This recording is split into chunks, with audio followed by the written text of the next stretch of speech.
Guys, I got a conspiracy theory for you. Oh boy. Yes. You ready for a conspiracy I theory? love conspiracy. Yeah. Yes. I think you will agree with me on the plausibility of this conspiracy theory. Alex is a Fed. No, no, not that one. that were right James all along. O'Keefe was investigating the FBI, so they raided him to try and seize the evidence. Yes, of I think course. Let me you're lay onto out, something. let me lay out my case. Oh, this The is a New- no-brainer. The Yeah. the FBI raids James O'Keefe and Project Veritas, and James himself and his home and his journalists. They claim it's over some diary that he turned over to the law enforcement a long time ago. So this is what are they searching for? A diary he gave away already? Okay. Within an hour or so of the raid, the New York Times calls for comment on some of these journalists, meaning someone tipped off the New York Times. Electronic devices were seized from James O'Keefe. Privileged legal communications were then leaked to the New York Times. It is widely believed the FBI were leaking privileged communications to the New York Times. The New York Times stated that in those communications, James O'Keefe was discussing with his lawyer the extent to which they could undercover record federal law enforcement. On October 20th, I believe it was, an FBI whistleblower sent documents to the Republicans outlining how Merrick Garland was using counter-terror tactics against parents. Right. The FBI must have found out, and this is my theory, my hypothesis, that they had a leaker within the bureau, and that James O'Keefe, I believe they knew someone was communicating with him, but they didn't know what Who? he was Yeah, given. yeah. So they said, we can't let him release this. So they raided him under false pretext, seized his communications. Activists within the bureau said, give it to the New York Times and destroy them.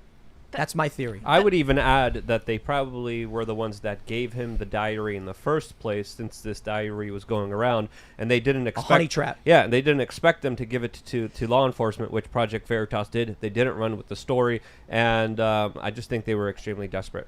This isn't even a conspiracy theory at this point, I don't think. This all makes perfect sense to me. Like the fact that this got leaked when it did, the fact that they raided his house, the fact that he didn't even have the diary, but they assumed he would because I guess that's what they would have done if they'd been in his position. This doesn't sound like a conspiracy theory to me. This just sounds to me like what happened. An October, so I don't know when the leak happened, so this is a correction. Fox News reports an October 20th internal email from the FBI's Criminal and Counterterror Divisions released Tuesday by House Republicans instructed agents to apply the threat tag EDU officials to all investigations and assessments of threats directed specifically at education officials. Could it be, and this is, I'll issue an update and correction. It wasn't that the FBI whistleblower sent the information on the 20th. What if this FBI whistleblower went to Veritas first? Following the raid by the FBI earlier this month, the whistleblower then brought it to the Republicans. Interesting.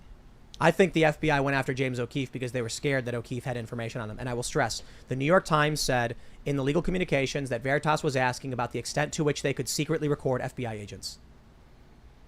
Yeah, I think this is legit, dude. I mean, it's still a conspiracy theory. Speculative. I gotta say it because there's Technically no speculative. evidence, or well, there's some. I guess you could call it evidence, but there's no proof in any way. So we're still theorizing. But I mean, James geez, knows. that's what the FBI does. James would know. Didn't they in James might know when they set up the whole, what was it, the Michigan governor? Yeah, yeah, that yeah. thing. Whitmer. Yeah. The that's FBI right. plainly, like, I don't know if they admitted to it or what, but they were like causing that to happen. You have. And with before social media, if this was 20 years ago, all of this would sound never know. ridiculous and crazy. Yeah. And now there's enough evidence in a paper trail that people are like, all right, this is plausible.